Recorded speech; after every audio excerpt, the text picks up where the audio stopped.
Thank you. So look, thanks for coming along today. And it's a lovely sunny day, so I know sometimes we might like to be out on the beach, which I drove past coming here. I'd like to first start off, thank the organisers for having us. It's brilliant to be here. It's a great opportunity to engage with you guys. So I'll start off.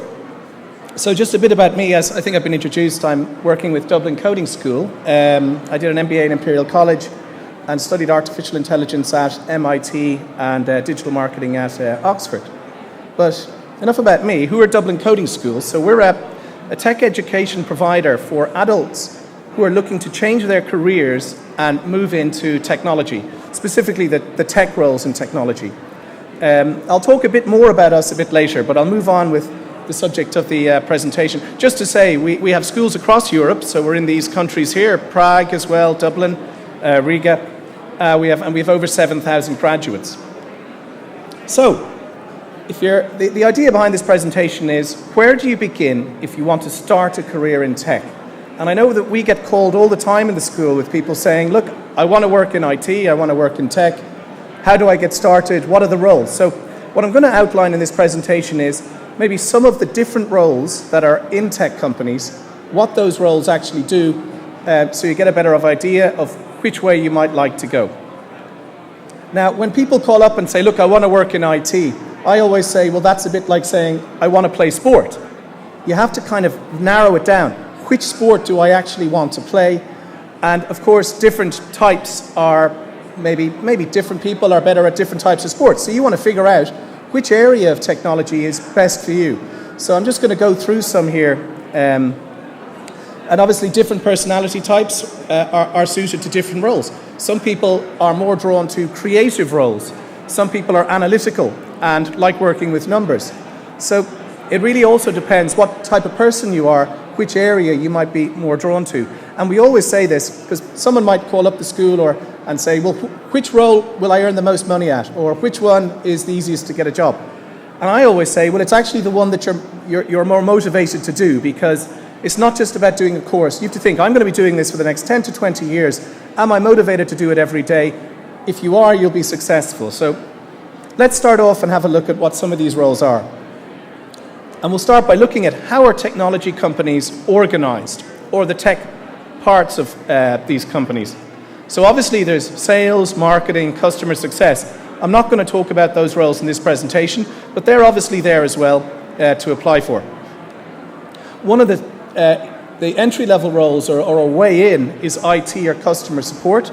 So that's kind of where you have a bit of product knowledge, you can get trained in. So if you are looking at tech companies and you're a complete beginner, that might be a way to go. But if you're looking to get into the more technical roles, I'm now going to look at some of these departments. Now, I'm going to go through these one by one and talk about them in terms of how they work with each other. So the top one there is UX, UI design. Now, if you don't know what that is, that stands for user experience or user interface design. And they are basically creative designers who are designing apps, websites, the look, the feel. I'm going to talk a bit more in detail about all of these as we go through. Then you have web development or software engineering. So you've probably heard of web developers or software engineers. They're building websites, they're building apps. Then you have quality assurance and testing. Now that's all about when something's being built, checking it for bugs, checking if it works. I know if any of you play computer games or anything like that, when a new computer game comes out, within 10 minutes, it's all over the internet. We found a bug, we found a part that doesn't work. And that's because the quality assurance department didn't find it when they were testing it. And that's their nightmare for something like that to happen. Then, of course, you've data analytics. So technical products generate a lot of data. Every time we go on a website, data is generated. And all of these companies have people who have to analyze that data. So they're extracting it they're turning it into images, they're making decisions based on that data. That's what the data analysts do. Really good career as a data analyst. It's a great career path there, and it goes all the way up to working in artificial intelligence.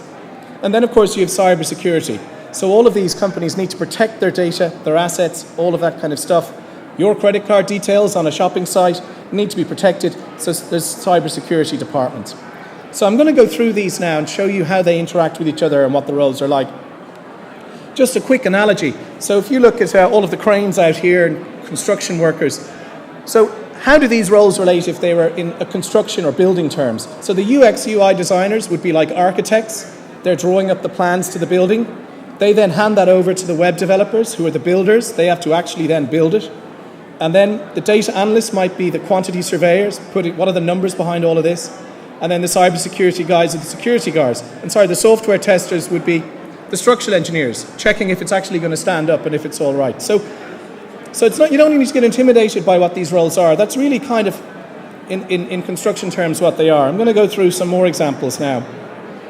So if we look at the Amazon website, which I'm sure is one we all know, they put a lot of effort into their design. They think, what are you looking at? What are you clicking? They're always moving around. Have you noticed the way it changes every 6 months? That's because their designers are saying, look, we need to change things around. We've done some research. We'll get a better result if we put this button here, that button there. Once those designers have done that, the web developers have to make the changes. So look, the Amazon website, as I say here, it needs to be designed. Once it's designed, it needs to be built. Then it needs to be tested before it goes live to all of you and me. And then they want to analyze their results. They want to look at the data. How many people are shopping? How much money are we making out of this? And then, of course, it needs to be protected. They don't want people hacking into it. Cybersecurity is such a big issue at the moment. And, of course, this is where these jobs come into it. Amazon has UX designers designing it. The web developers are then building it, and the testers testing it, data analysts analyzing the results, and cybersecurity executives protecting it. Let's look at the banking sector as an example. So how was banking maybe 10, 20 years ago? How did you communicate with your bank? I remember when I used to have to go to the physical bank, and at lunchtime they'd lock the doors. Can you imagine? You couldn't even go in. And they'd close early at about 3 o'clock. You couldn't, if you rang them, you'd be lucky if they opened a phone. There were no websites. So it's amazing actually how we even interacted with our bank at all. And of course in the old days, the very first bank, this is the Wild West, Wells Fargo. So this was the kind of bank that might have been robbed by someone like Billy the Kid. Well, actually, Billy the Kid wasn't a bank robber, was he? But some of his mates were. But you imagine, what would have been on these guys' CVs? Probably, are you able to count? Are you able to shoot a gun? That type of thing. But banking has completely changed now to being digital enterprises, where you're going onto an app, a website, you're transferring money. It's all about the data. It has to be protected, cybersecurity-wise. So let's have a look at the Bank of Ireland app. Here it is. It's fresh looking. Immediately when you go onto it, you're dealing with this login. Who would have done that? The cybersecurity team, of course. They would have said, look, this is the type of thing we need to keep us safe. However, did the cybersecurity team design it to look like that? No, that was the UX team. So again, it's back to our kind of 5 things here. This needed to be designed. It needed to be built. Then it needed to be tested. The results need to be analysed, and then it needed to be protected and made secure. We actually have 3 lecturers from Bank of Ireland, and in fact, the guy who designed the app is one of our lecturers. But this is how the roles feed in. Now look, I'm just going to go through, so a UX UI designer. So just very briefly, what they do. So this is probably the least techy of the tech roles. They're not coding. What they are doing is a lot of user research. So they're doing a lot of quantitative research, finding out how you and me interact with websites and what best way they should be. So how do users interact with a product, and how should they interface with it? So if you were on the creative side of a personality, this might be one to look into. If you like designing things, if you like seeing the finished product, if you like, and also empathetic people are drawn to design because you have to empathize with other people's experience. So if you were interested in that, it might be the one to look at. Then you get the web developing role, which is sort of a very funky role. Again, creative people can be drawn to this, but of course they're coding. And what they're doing is building websites, which is, if you look at these terms here, so HTML is a code to actually, that's the building blocks of a website. The CSS is how to decorate a website with images. JavaScript, how to make it dynamic. So they're just the skills that a web developer will learn. Testing, quality assurance. So if you were inquisitive, maybe, and a very thorough person, maybe you'd be drawn to testing and quality assurance. There's a really good career path in this as well, where you go from being a manual tester, so that's writing one program to test one thing, to being an automation tester, where you might write a program which will then run away by itself and test 1,000 things for you and come back and let you know what it found. Now, most people, not a lot of people go and target a career in quality assurance or testing because they don't always know it's there. But there's a whole career path going right up to being head of department, the quality assurance department. So it can be quite a good career path to look at if you're trying to get into tech, and maybe a little bit less competitive than the other ones.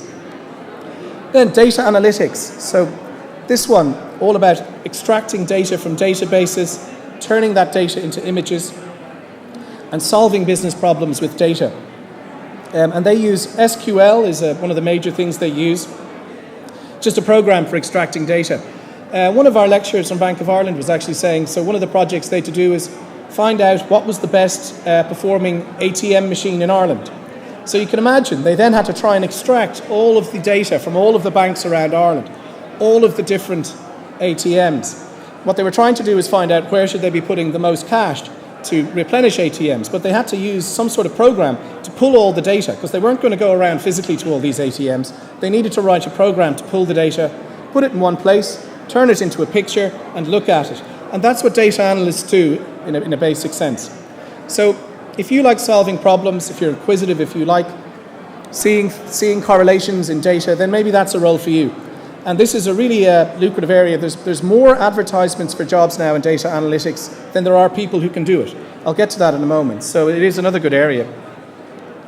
And of course, an area that's probably never going to go away now, sadly, is cybersecurity. So how do you protect these assets? So cybersecurity is, of course, once you get in there and you've maybe 2 to 3 years experience, it's a really good career. Headhunting is rife once you get some experience between companies. There really aren't enough cybersecurity engineers out there. Some of the things that a cybersecurity person does is ethical hacking. So that's where you're actually trying to hack into your own system. Penetration testing is another one. Cryptography. So there's some basic skills that a cybersecurity engineer will have, which you can be trained in. And of course, if you know you're drawn to cybersecurity, you kind of know in yourself, maybe you wanted to be James Bond in another life. So that kind of person might be drawn to this area, the espionage, the dark arts. So as I said, which one are you drawn to? So you'll probably know, look, I'm more drawn to being a designer, web developer, because I'm more creative. Or, no, I really want to get out there and catch bad guys. I want to be cybersecurity. Which one are you drawn to? You're best probably investigating that one first, and not maybe one that you read has the most money in it. That's just my advice. So what would be the way forward then? So the first thing to do is start learning some basic skills and start from the beginning. Don't try and be the master immediately. You want to learn some basic skills, and obviously you'll find out then if it really is for you. And once you've built up your basic knowledge, you'll need to build a technical portfolio. If you're a UX designer, you'll probably want 3 or 4 design projects that you can show people. If you're a web developer, you've built websites, apps, you can show people your work. And in the other areas too, in data analytics, you can show them where you've extracted data, you've solved a business problem. You can have a technical project in all of these roles, and it's good to have that portfolio, because then in interviews, you can attach it to your CV, you can put it forward. There's also websites like GitHub where you can put up your technical portfolio and send people a link to see it. And then, of course, interviews are going to be different than normal interviews when you're going for a tech role. They're going to start asking you technical questions, which you need to be prepared for. There's quite a few websites you can go on which show you these questions. And obviously, if you email me, I can show you them too. But you want to get ready about answering technical questions based around your portfolio and the knowledge that you've learned if you are going that way. And then another bit of advice is reach out for advice and build a network. And so imagine now you're wanting to get a role in cybersecurity, say, or data analytics. You've done maybe a course, you're building a portfolio, you're applying for things. What you should do as well, and LinkedIn is great for this, go on LinkedIn and just look up 20 people doing the job that you're interested in doing. You know, maybe 20 cybersecurity managers, 20 data analysts maybe, if it's data analytics, 20 web developers, and just send them a message saying, how are you doing? It's Luke here. I'm really looking to get involved, have a role as a web developer. I see that you have a successful career in the area. Would you mind having a coffee or a chat? I'd love to hear how you did it and just getting some advice. So you're not asking them for a job, you're just asking them for some advice. And they'd want to be a real, pardon my French, arsehole to say no. Some of them will. But if 10 of them say yes, you've then talked to 10 web developers. They're telling you about how they got involved. But you've also built a network of 10 web developers. So you never know. If you keep doing that, in 2 to 3 years, one of them might message you and say, hey, a junior role's come up for a web developer. I remember talking to you. What are you doing? And you've built up a network and keep building it. So that's just something, apart from the job hunting, I advise people to always do. Sometimes you can feel it's going nowhere, but as it grows, your network can really help you move around, especially if you get a job and you want to move. So really advise you to do that. Now, quickly, let's look at the opportunity that's out there. So I'm going to quickly look at the tech skills gap in Europe and Ireland. And I'm going to use data analytics as an example, but believe me, there's a skills gap in all of the areas I mentioned. So one stat here is, this is according to IBM, data analytics roles grew over the last 3 years by 28%. Now that's globally, which basically means by a third, there's more of these jobs coming online. LinkedIn, which I mentioned, which is the website, online CV website, says that data analytics is third in the top 10 emerging jobs. So they're having, people are posting jobs on LinkedIn all the time. The third most popular job to be posted is data analytics. So that sounds great. But the European Commission, led by Ms. van der Leyen there, estimates there's 484,000 unfilled data analytics positions by 2025. That's a lot of jobs across Europe. What they're really saying there is there's going to be ads for data analysts across Europe, and they're going to be short that many people because they won't have the basic skills in SQL, Tableau, Python, and Power BI, those core systems that data analysts use. So that looks like a great opportunity to me if you were to train in that area. And if we look at Ireland in particular, so Skills Ireland predicted a shortfall in IT, so across the board, by 146,000 by 2022. Now, you've probably noticed, that's this year.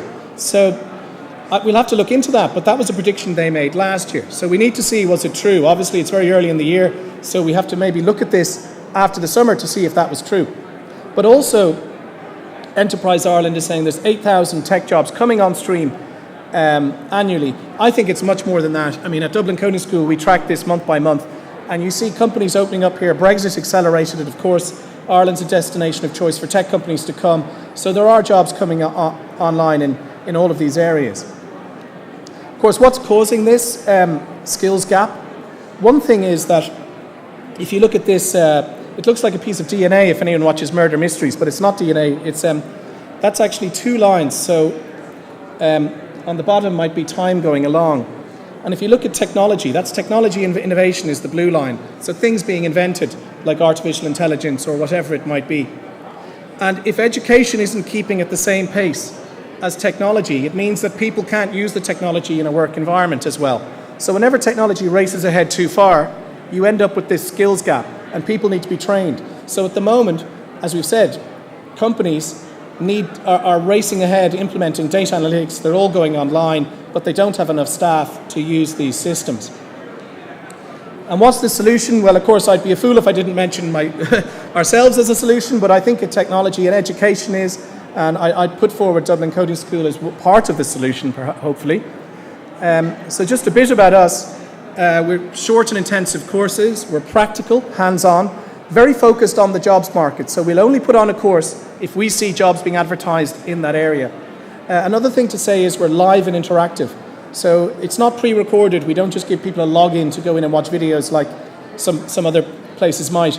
All of it is live with a top professional lecturer teaching you online and in classrooms soon. Obviously with COVID, all of our courses have been online. Who are our courses for? So, adults, so people like you. I don't see many children here today. And they're designed for beginners. And our current students are coming from everywhere, from retail, construction, hospitality. And we even had a beautician, who I'll get to in a moment, who studied data analytics. The core courses are data analytics, cybersecurity, web development, software testing, and UX design. So it's all designed around what tech companies do, obviously. And our lecturers and advisors, so the course topics are written by our advisors, and these are the companies where our lecturers are coming from. One of the important things is we don't have academics as lecturers or people who haven't done this in real life. All of our lecturers have to be working at a top company right now to teach you, how they do it. So the mantra really is learn how to do a job from the person doing it. So we have the UX designer from Bank of Ireland, we have the data lead from TikTok and Facebook, full stack web development lead from Rent the Runway, who the online fashion brand from New York. They have a huge office in Galway, and Hewlett Packard. So that's where the lecturers are coming from. After the course, we also have a career centre. So we help people with their CVs, their online presence, and we also then share your CV with our partner companies. So we partner with companies around Ireland who let us know when they have open roles and internships, and then we will share CVs to hopefully get our graduates in there. And these are some of our partners. So Google, we partnered with their apprenticeship program, One Login. Trinity College Tangent and Scale Ireland are startup hubs. So we also place our graduates in tech startups in these hubs. And City Swift, a very fast-moving Irish startup. And of course, LiveScore. If any of you follow football like myself, you'll probably know LiveScore, where you check your updates. But they have a huge data analytics operation in Galway, and they're looking to hire data analysts, so they're one of our partners. And just a case study, so one of our success stories here, we had Svetlana, who was running a beauty salon but lost her job due to COVID, came to Dublin Coding School last May, did data analytics. We placed her with Tune Release, who are one of our partners. They're a tech startup. They're quite an interesting company if you look into them. They help music artists market their music. She did her internship there, and now she's working as a junior analyst in Accenture. So you can see her video on our website. So it really does work, and we were delighted with that. It makes it all worthwhile. I should also mention, if you do any of our courses, we do realise it can be quite tough, learning tech for the first time. So we allow you sit the course twice within 12 months. The second time you do it, it's absolutely free. That's a safety net that I don't think any other coding school has. So how to contact us? So dublincoding.ie is the website. My email is luke@dublincoding.ie. We're also on Facebook, LinkedIn, Twitter, and Instagram. And on YouTube, we've got quite a lot of talks from our lecturers and partners, so you can see those. And if you do email us or contact us, we're happy to give you a free consultation to talk about either a career path or any courses you might want to do. So any questions? That's it from me. Please put your hands together for Luke Treacy. How good was that? Thank you. I tell you, it seems like the tech sector is absolutely booming. Absolutely booming. Does anyone have any questions for Luke? Does anyone actually work in the tech sector at the moment? Anyone? Yeah? Can I go over, maybe just see? Where do you work? Sorry? I'll be fired because I came from a tech company from Ukraine. Brilliant. Well, you're very welcome here. Looking for a job now here. Okay, looking for a job, Luke? She's looking for a job. Will you be at a desk outside? No, I'm not, but I will be here for the next half an hour or so. And certainly if you email luke@dublincoding.ie, we'll get back to you as well. That's brilliant. When are you taking applicants for Dublin Coding School? It's open now, yeah. It's open now. The courses launch every month, so okay. And absolutely, in the Career Centre is open now. So we've been going for a year and a half, but we've been actually going for 7 years in other countries as well. So. And you're based in Dunleary? In Dunleary, yeah, but brilliant. The courses are online. Near my parents' house. I tell you, you want to go there. Well, once again, put your hands together for Luke. That was fantastic. Thank you very much, Luke. Once again.